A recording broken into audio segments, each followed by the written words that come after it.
So I just ran out to the shops, ran out to Honda to get some OEM transmission fluid. Got transmission fluid, and I've also got some power steering fluid, since we're going to try to fix that up as well since we're here. Alright, things to do on this car. I need to install the shifter linkages, find a solution for that, finish installing the starter and fill it up, and I think we should be good to go for the startup.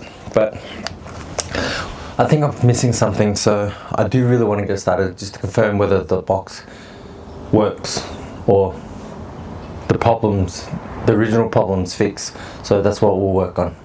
So cables first. So because I'm too short, it gets really hard. I was looking for my 11 and then I realized where it was, and I'll show you why I couldn't find my 11. Hold on, let me get a spanner. Let me show you where my 11mm is. There it is, because I can't get it out. I've tightened the bolt and I've got it in the wrong location and I can't actually get my ratchet out. So that's why I stopped working on this last night, because I probably lost it. Anyways, mounting this was actually quite hard, and because the turbo is actually super heavy, and I don't know, like I said, I keep on saying this, but I don't know how they do it by themselves. Oh, there we go, rotates. And I'm just gonna fit this on. I need two hands, sorry guys. So my question is, should the wastegate be this hard to attach? Because like I see clips of people like welding and everything looks super sick. How? Or maybe I'm supposed to leave slack on the exhaust. I'm not too sure. Try either or right now. Loosen up the exhaust. But everything's got slack. Hurts my knees. That's what she said. Alright, so I think that's okay. I've mounted that up. I still see a slight gap. Well, this is for someone else to try to figure out. So I'll make sure I tell Henry about it, tolerant of me busting his balls.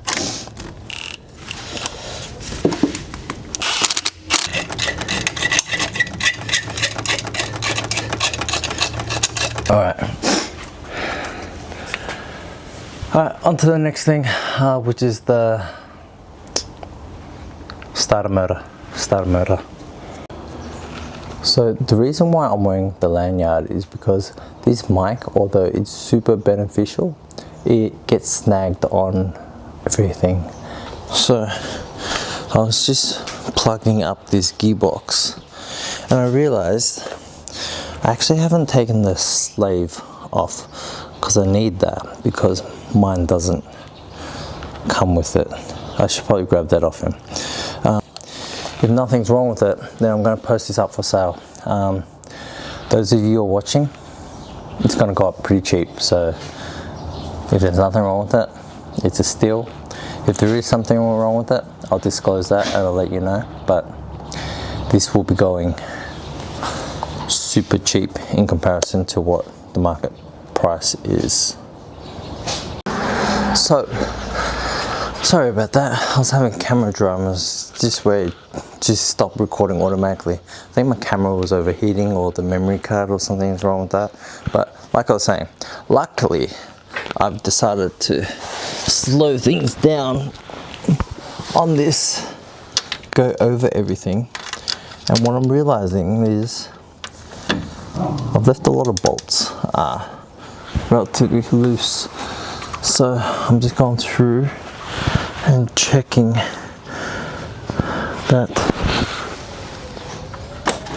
I've button things up properly, because last thing I want is everything works and then it stops working because your guy here was an idiot, which is normal. So alright, time to fill her up.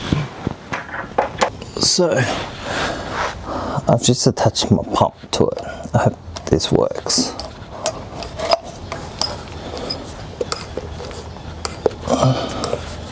And then we just fill it up until it starts overflowing, right? It should take this whole bottle, so it kind of defeats the purpose. I think I might do that because it makes more sense. I'll just fill it in from the top because it's a breather hole. It's coming from somewhere. I think it leaking is a good thing. I think it's full. Finding out positions for the camera is super difficult. So after connecting this guy back in place because it was sparking, I think it's good to start the car. Gearbox is in. Let's go through the checklist. All right, everything's tight as far as I'm aware. Mid shaft is in completely, so that should also help with some of the noise. Okay, so we've got the starter fully connected. I think that's it, right? That's all I had on my checklist. So transmission, everything's mounted, shift linkages are on and on correctly. Let's go through the car and just test it out and see if it's meant to be or if it's not meant to be. Let's test out the gearbox. So I haven't bled the clutch yet.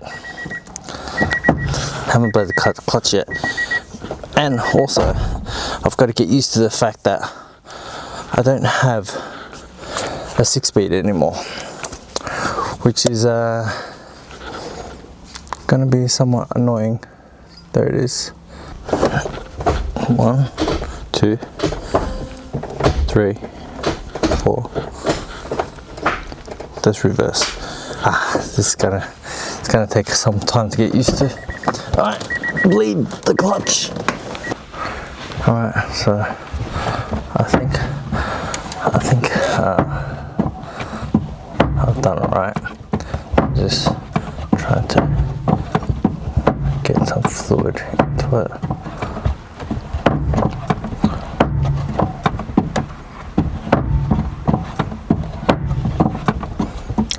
I don't know how you guys bleed your clutch pedal, but I think this is what I used to do.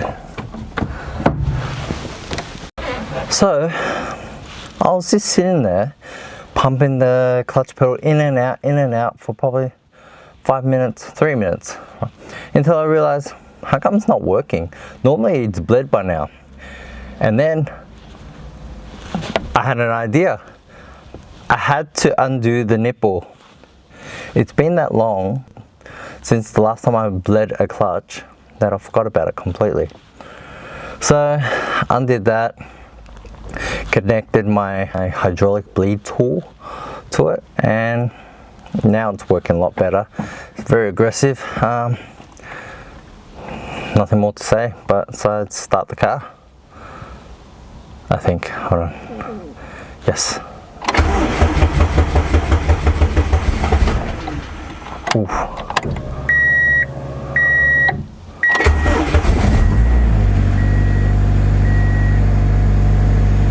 I can't hear anything specifically right now. Gear 1. Gear 2. Gear 3.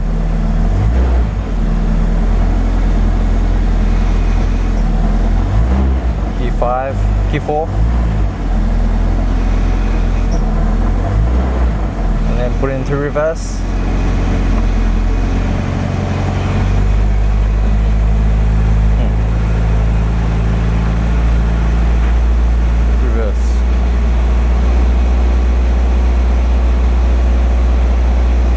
Throw side to side doesn't feel that great. It doesn't really pop back into the middle. I wonder why.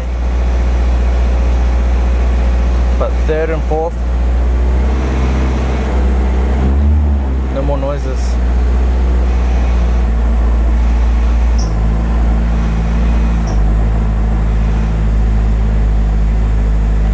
That's it. Let's button everything back up and hopefully get someone over to bleed the brakes and we can go for a drive. Won't be today, but that concludes the conversion. But like I said, the shifter doesn't feel as nice as before. It just stays to one side. See? It just stays to one side. Why?